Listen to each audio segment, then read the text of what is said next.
Добрый день, дорогие друзья! С вами Павел и Лариса Платонова. Мы в центре современного Иерусалима. Справа Иерусалим, кипящий насыщенной жизнью. Торговый променад под названием Аль-Роф-Мамила-Авеню.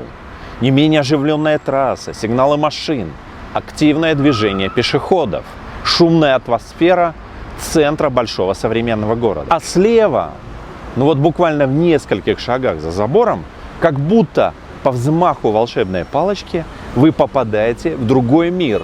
Мир тишины и покоя. И это мир старины, мир древности. Сегодня мы пойдем именно сюда, куда большинство прохожих обычно не заходят. Здесь, в центре западного Иерусалима, находится территория с оставшейся небольшой частью надгробий, когда-то огромного кладбища исламского и более ранних периодов.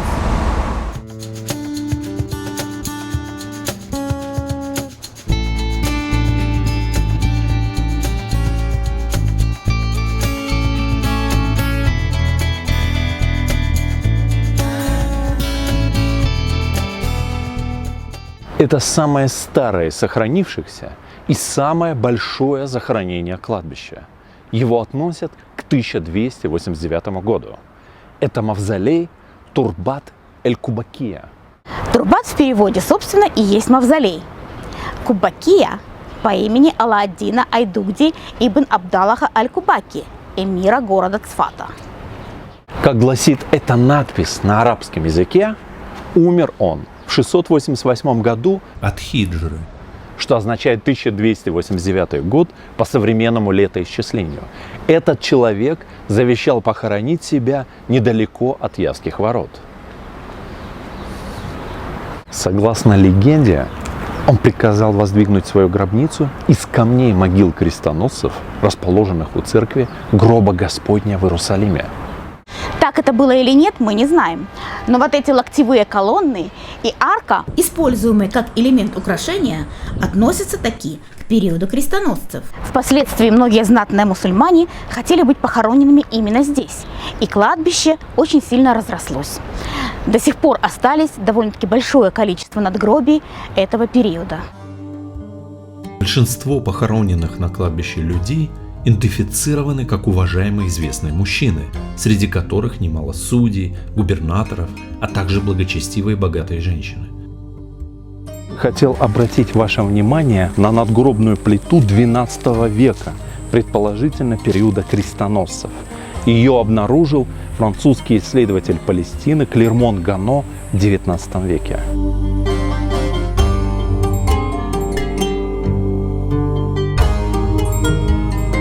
Вот это одно из последних захоронений этого кладбища. Здесь покоится Хасан Нашашиби. Гробница датируется 1903 годом. В 1927 году мусульманский совет под давлением британских властей запретил захоронение на этом кладбище. Кладбище осталось как место исторической важности.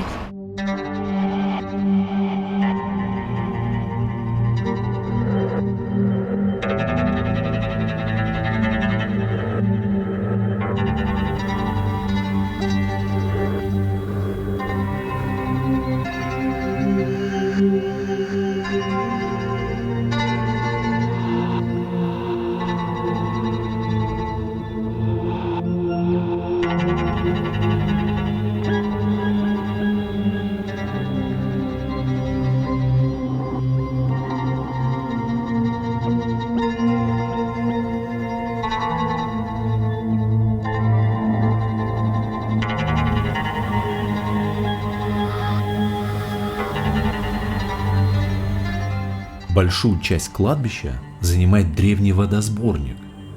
Я иду по дну древнего пруда, известного под именем Мамила. Оцените его колоссальные размеры.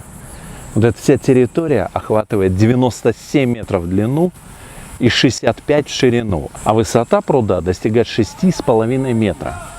Это очень древнее водохранилище или бассейн, пруд, как его еще называют. Этот пруд был частью большой системы водоснабжения Древнего Иерусалима.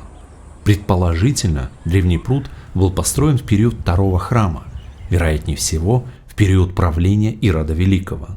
Бассейн Мамила был связан 700-метровым акведуком с другим бассейном в районе христианского квартала Старого города, названным бассейном Езекии в честь праведного иудейского царя из династии дома Давида. В более поздние времена этот водосборник называли еще патриаршими банями.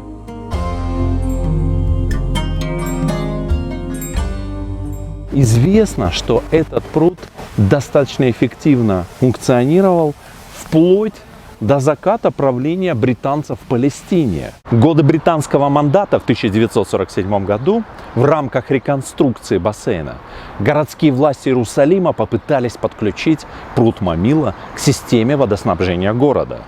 Дно бассейна залили бетоном для предотвращения потери воды, отремонтировали стены, а рядом с бассейном построили насосную станцию и опустили до дна трубы. Вот как раз сейчас вы видите эти самые британские трубы, которые шли от насосной станции к бассейну Мамила.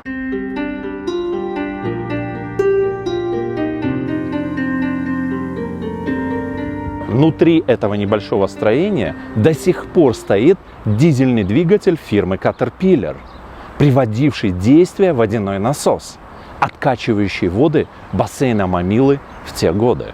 Вот она, американская машина Caterpillar, которую использовали британцы для откачки воды из бассейна Мамила. Позабыта, позапрошена. Стоит она здесь с 1947 года. И посмотрите, как она украшена местными художниками граффити. Это замечательный артефакт британского присутствия в Святой Земле.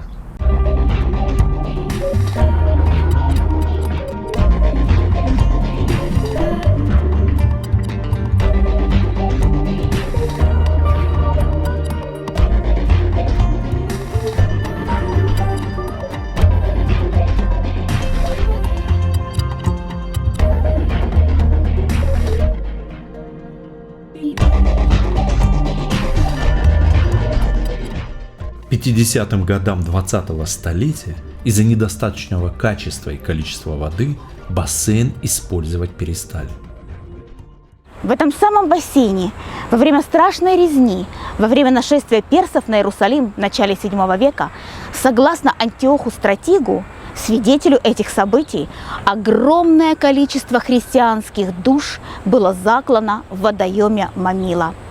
На их количество указывает некто по имени Фома, лично собиравший и хоронивший тела. И это 4500 убиенных только здесь, в этом бассейне. Археологи все еще продолжают находить захоронения, относящиеся к этому жуткому уничтожению христиан в 614 году. Поблизости от водосборника находилось несколько пещер, служивших для массовых захоронений. Гораздо позже в Иерусалиме появляются легенды о льве, который чудесным образом собрал тела этих мучеников. В парке Независимости, чуть дальше, он разбит также, на месте древнего кладбища есть львиная пещера, связанная с этими легендами. Этот комплекс древних пещер, которые вы видите, несколько ниш, вот я здесь гуляю, называется пещера львов. И в иерусалимской традиции с этой пещерой связано несколько преданий, причем город у нас 3 религий, и для каждого из своего вероисповедания есть свое предание.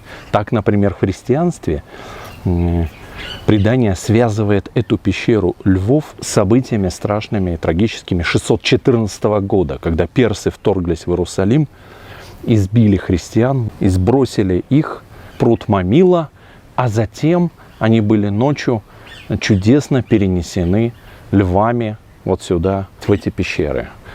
То же самое традиции еврейской, только меняются, значит, мученики евреи, а нападавшие греки. В мусульманской традиции рассказывается следующее, что однажды на кладбище случился сильный пожар, и Аллах перенес кости усопших сюда в пещеры. И вот эти пещеры, где я стою. И на страже пещеры встал на защиту праведных и их останков лев. У мусульман это тоже пещера, называется пещера львов.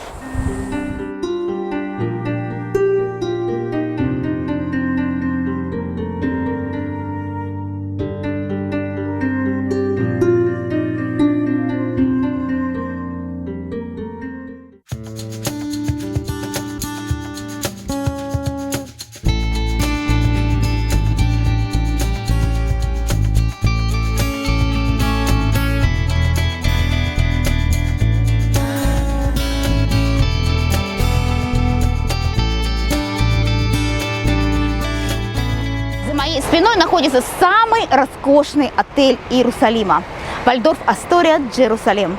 Отели Вальдорф Астория во всем мире стали символом великой архитектуры, удобства, услуг высочайшего качества и роскоши интерьеров. Располагается отель напротив уже известного вам кладбища, о котором сегодня мы с вами говорили. Его внешнему фасаду почти 100 лет. Автор проекта восстановления и строительства этого отеля Иоанн Бадер искусно сохранил этот исторический фасад когда-то знаменитого отеля «Палас», построенного в конце 20-х годов 20-го столетия. Строительство отеля «Палас» в те годы должно было повысить статус Иерусалима во всем мусульманском мире, а также статус иерусалимского муфтия Хадж Амина Аль-Хусейни, который финансировал этот проект. Того самого Хусейни, который напрямую сотрудничал с Гитлером и Гиммлером во время Второй мировой войны. Сроки строительства этого отеля, напомню, он назывался «Палас», были кратчайшие. В течение 11 месяцев силой 3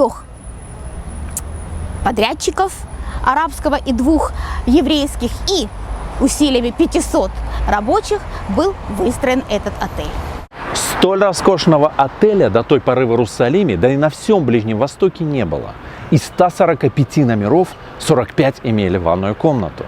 Во всех номерах центральное отопление и телефоны. Отель был оборудован лифтами, ресторан отличался отменной кухней, а в буфетах и в барах подавали алкогольные напитки, Кораном запрещенные.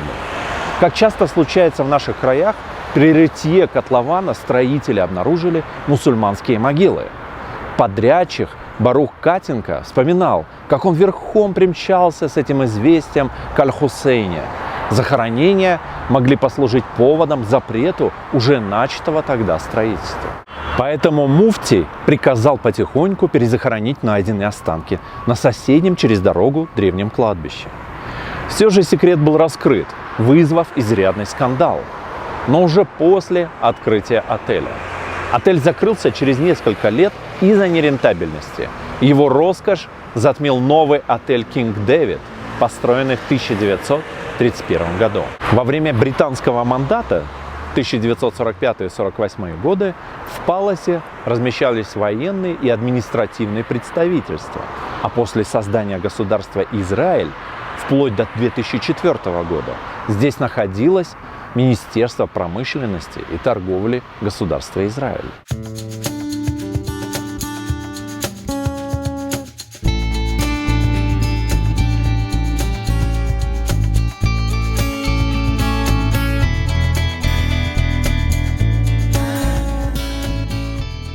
Искусно сохраненный фасад исторического отеля «Палас» отличается эклектикой греко-римского, готического и османского архитектурных стилей, а также характерными чертами мамлюкской архитектуры.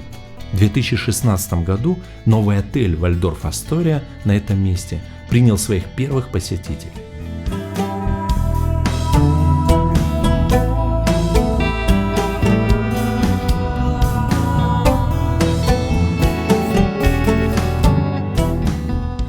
А сейчас мы предоставляем вашему вниманию новую песню «Львы Иерусалима». С вами были Павел и Лариса Платоновы.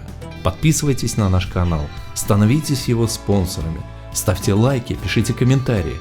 Через неделю вас ждет вторая часть этого фильма. Всем крепкого здоровья и до новых встреч!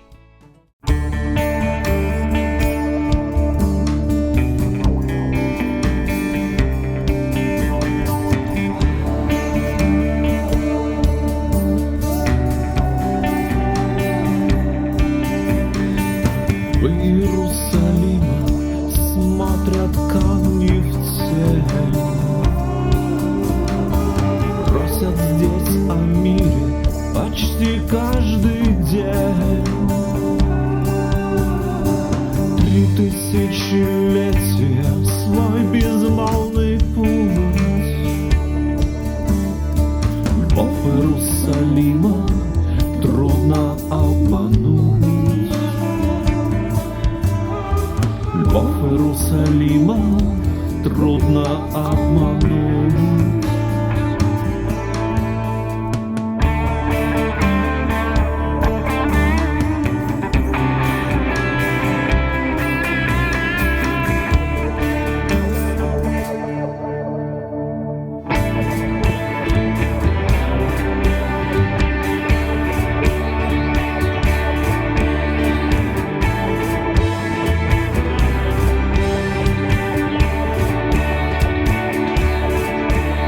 Рассвет в пустыне помнит вашу грусть.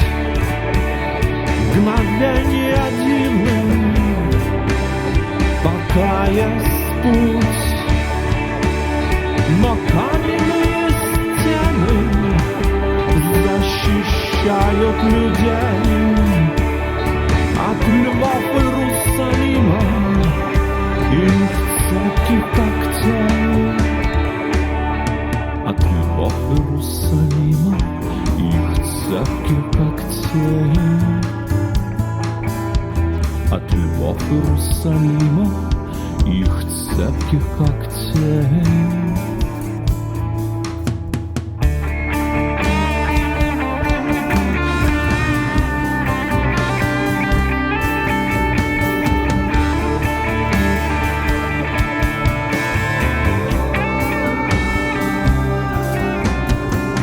Город вновь построил стены из камней, вручая людям свитки разных новых идей. А львы Иерусалима, найдя место в камнях, движение жизни ловят в своих мечтах и снах. Движение жизни ловят в своих мечтах и снах.